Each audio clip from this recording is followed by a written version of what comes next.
Capítulo 2 Crucificando os Sonhos. Em O Homem-Aranha 2, de 2004, o melhor filme de super-heróis já feito, Tia May fala para Peter uma verdade sobre heroísmo.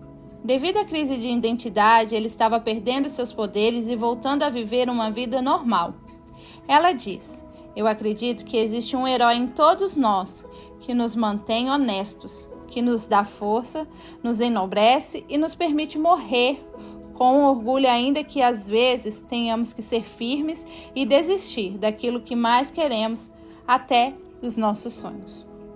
Se tem uma coisa que heróis nos ensinam, sejam os da ficção, sejam os da vida real, é a abnegação em prol do próximo. Como não lembrar do clássico conselho do tio Ben? No primeiro Homem-Aranha, lançado lá em 2002, ele fala: "Com grandes poderes vem grandes responsabilidades." Isso é muito sério e me lembra da Bíblia, quando ela diz que recebemos poder do alto para testemunhar. Atos 1:8. E que se sabemos fazer o bem e não o fazemos, cometemos pecado. Tiago 4:17. Não recebemos o poder de Deus para benefício próprio, recebemos para testemunhar. E cristão testemunha com a palavra e com a vida. Já que estamos no embalo de exemplos da cultura pop, basta lembrarmos de uma coisa. Geralmente, são os vilões que usam seus poderes em causa própria. Mesmo cercado de bons exemplos, a busca pelo prazer, pela satisfação pessoal e pela felicidade ainda é a mola propulsora da maior parte da nossa sociedade. Nascemos nela e nela somos forjados. Por isso, a procura pela realização do eu está presente até mesmo nos cristãos. Criamos um cristianismo customizado, aquele em que conseguimos encaixar nossas demandas e preferências e ainda assim dizer amém no domingo. Nessa religião, colocamos tantas camadas por cima da mensagem de Jesus que o simples "vem e siga-me" é abafado pela imagem de Cristo como psicólogo, médico, guru, coach revolucionário, físico e por aí vai. Chegamos a tal ponto que Jesus Cristo, o Senhor, aquele que pede exclusividade e compromisso, que exige nada mais, nada menos que um caminho de cruz e de autonegação, desaparece, dando a impressão de que o amargo do chamado que ele faz precisa ser coberto com alguma coisa doce para ser aceito e digerido pelas pessoas. Tipo gente que entope de molho o prato de salada. Diluímos a mensagem da Bíblia para que ela caiba no nosso discurso inspiracional e motivacional.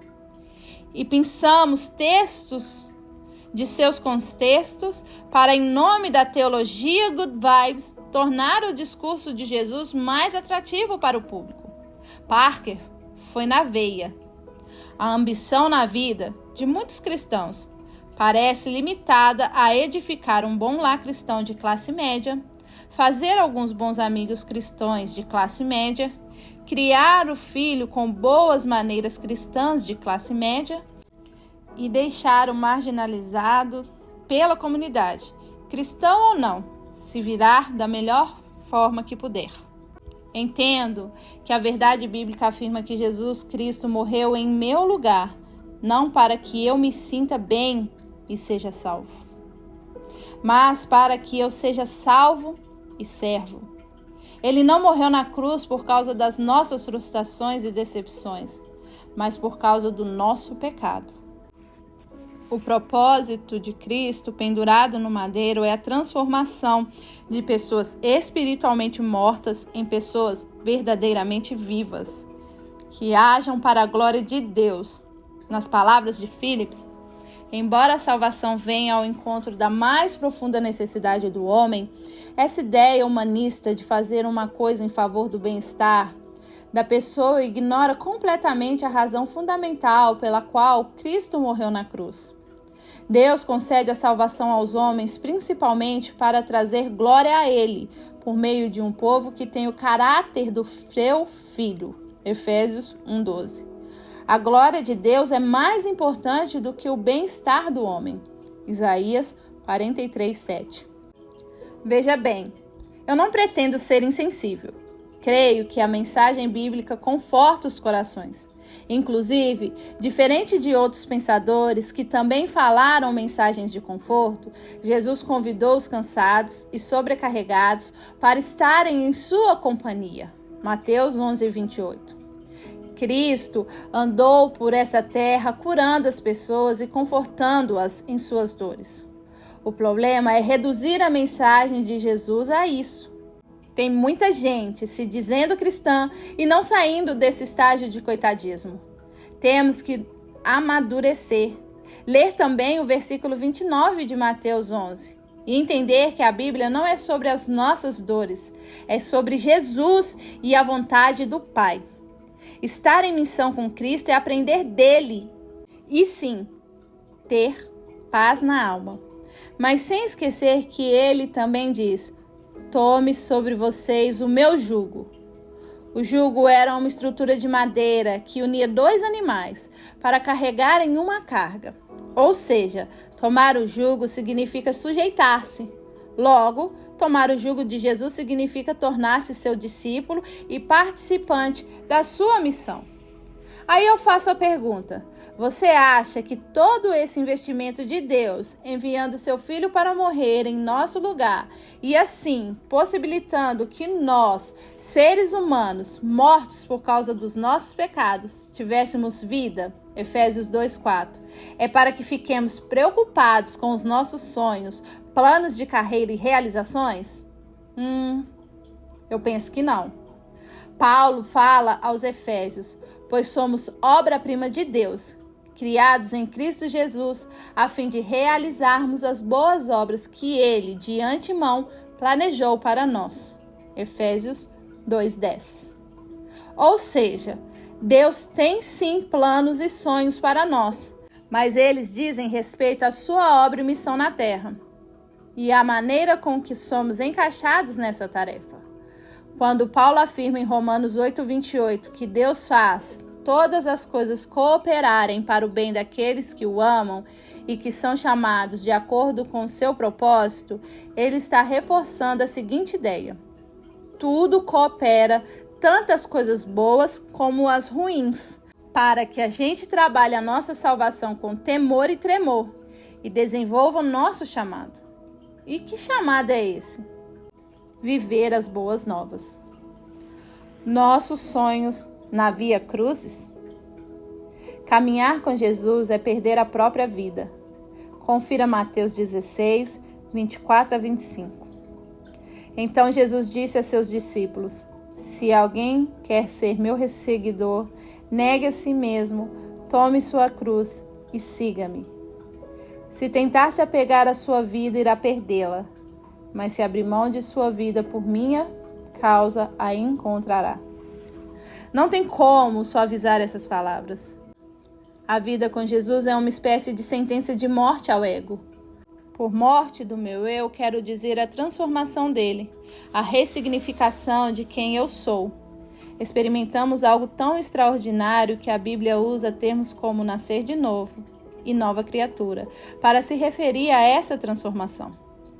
A ressurreição de Jesus marca o início da fé genuína dos discípulos. Tanto para nascer de novo só é possível por causa da ressurreição. Pedro afirma: todo louvor seja dado a Deus, o Pai de nosso Senhor Jesus Cristo.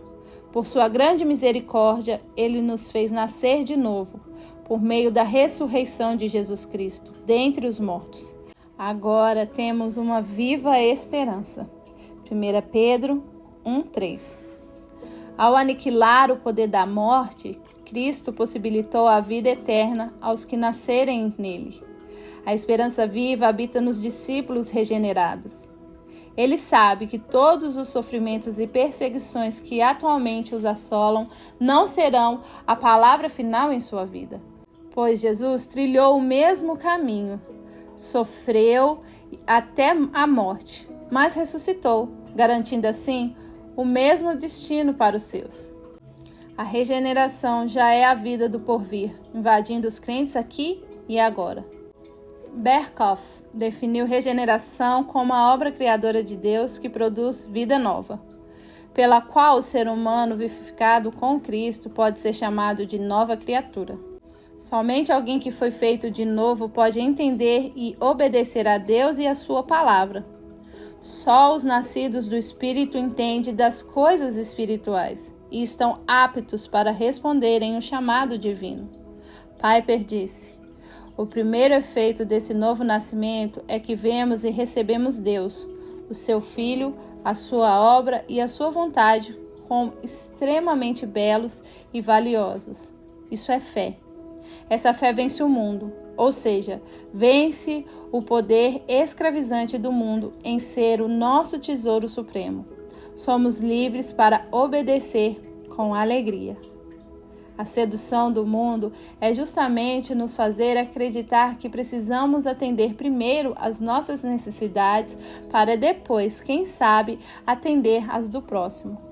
Mas se eu olho para os heróis da fé e os mandamentos divinos, vejo outro padrão. Pessoas que se doaram e se entregaram em obediência a mandamentos que orientam a olhar para o outro, em vez de olhar para o espelho. Já pensou se no Getsemane, Jesus, em profunda tristeza, pensasse só nele e na comunhão com o Pai? Ali ele pensou na comunhão com o Pai que todos os que nele creem poderiam ter. O preço disso era muito alto e mesmo assim foi pago. Os adeptos da teologia Good Vibes e do acredite nos seus sonhos em nome da autoestima deturpam os mandamentos de Cristo que nos diz para amar os outros como amamos a nós mesmos e colocam os seus desejos e necessidades à frente do reino de Deus. Eles dizem que devemos nos amar e sermos realizados para assim conseguir ofertar amor. Nessa busca pelos seus sonhos, vivem um cristianismo diluído. Por isso, não faz sentido inverter o mandamento dado em Mateus 22:39. Ame o seu próximo como a si mesmo. O mandamento é para amar a Deus sobre todas as coisas e ao próximo, e não para amarmos a nós mesmos. Já nos amamos, não precisamos de um mandamento para isso. E como pecadores, esse sentimento geralmente é deturpado. Ok, alguém pode argumentar.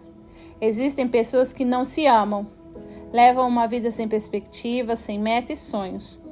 Por isso, precisamos despertar nessas pessoas o amor próprio, para depois elas serem capazes de ofertar amor. Não penso que esse seja o caminho, nem encontro respaldo bíblico para isso. Essas pessoas não precisam ouvir mensagens inspiracionais e motivacionais. Elas precisam se render ao Evangelho. Devo lembrá-los de que vivemos num tempo em que, em nome do amor próprio, pessoas estão se casando com elas mesmas. Simplesmente absurdo. A sologamia é uma demonstração clara desse devaneio do amor próprio. Numa entrevista, uma mulher que até cerimônia fez desse casamento sologâmico declarou: aprendi a viver feliz sozinha, aprendi que me bastava. Interessante que, em determinado momento do vídeo, ela aparece se admirando no espelho. Marcada pelo pecado, nossa vida sempre irá priorizar o amor próprio. Lewis já alertou: a vida natural em cada um de nós é algo autocentrado, algo que deseja ser paparicado e admirado, para tirar proveito de outras vidas e explorar o universo delas. E especialmente algo que deseja ser deixado por conta própria. Tem medo da luz e do ar do mundo espiritual, pois nossas vidas naturais sabem que se a vida espiritual encontrá-la, todo o egocentrismo e a vontade própria serão mortos. E por isso vamos lutar com unhas e dentes para evitar que isso aconteça. Lewis cita o exemplo do próprio Cristo, que em sua humanidade escolheu uma carreira terrena, que significava o aniquilamento de seus desejos humanos a todo momento. Essa autorrealização é um engodo mundano, pois o indivíduo está buscando satisfação no aqui e no agora. E sabe o que é triste? Muitos nessa busca conseguem atingir alguns de seus objetivos e acham que essa realização é bênção de Deus. É o famoso estou vivendo os sonhos de Deus para a minha vida.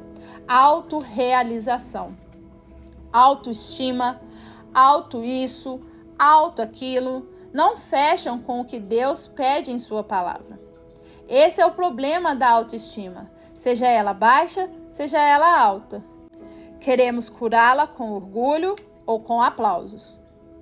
O eu e a sociedade não podem ser o molde do meu caráter. Não posso viver a partir do que penso ou do que pensam de mim. Keller usou o termo autoesquecimento em Ego Transformado para falar sobre isso. Um coração que foi transformado pelo Evangelho só se preocupa com a opinião de Deus a seu respeito. E essa sentença já foi dada na cruz. A pessoa sabe, por causa de Cristo, que é amada por Deus. E esse veredito pauta toda a sua vida. Não é mais o seu ego querendo preencher um vazio. Quando queremos matar a fome do nosso eu com as coisas deste mundo, ficamos mais famintos, pois ilusão não preenche de verdade. Alguém já disse que somos tubarões existenciais. Pense por um momento. Em quantas situações agimos inflamados pelo ego? Pelo desejo de sermos alguém? De sermos aprovados e aceitos? Quantas vezes olhamos para o espelho e dizemos: eu mereço isso. Eu vou fazer acontecer. Eu preciso ser reconhecido. Entre outras frases de autoafirmação. Se sondarmos nossas intenções mais profundas, veremos um ego querendo aplausos. A humildade do Evangelho mata a necessidade que tenho de pensar em mim. Na verdade, deixo de pensar em mim mesmo. É o descanso bendito que somente o autoesquecimento nos oferece. A humildade verdadeira que brota do Evangelho significa ter o ego satisfeito, não inflado. Estamos falando de autoestima elevada? Não. De baixa autoestima? De jeito nenhum. Um ego transformado é só mais uma parte de mim que cumpre a sua função. Como os dedos dos pés. Se estiver tudo bem, nem percebo que estão ali. Agora, se dou uma topada no pé da mesa ou na quina da parede, meu dedo machucado fica me lembrando de sua existência. E a todo momento chama atenção para si. Assim também é o ego do ser humano, sem o novo nascimento. Quer sempre estar no centro das atenções. O ser humano deve encontrar sentido na vida porque Deus o ama e o criou para uma obra. Em Mateus 6, é a busca pelo reino de Deus e a sua justiça que traz realização ao ser humano. Quando entrego minha vida para Cristo, descubro o amor e uma missão. Isso me preenche e dá uma meta definida. Tema a Deus e obedeça os seus mandamentos, pois é esse o dever de todos. Eclesiastes 12:13. Repito aqui o resumo que Jesus fez do Antigo Testamento. Ame o Senhor seu Deus de todo o seu coração, de toda a sua alma e de toda a sua mente. Esse é o primeiro e maior mandamento. O segundo é igualmente importante. Ame o seu próximo como a si mesmo. Mateus 22, 37 ao 39.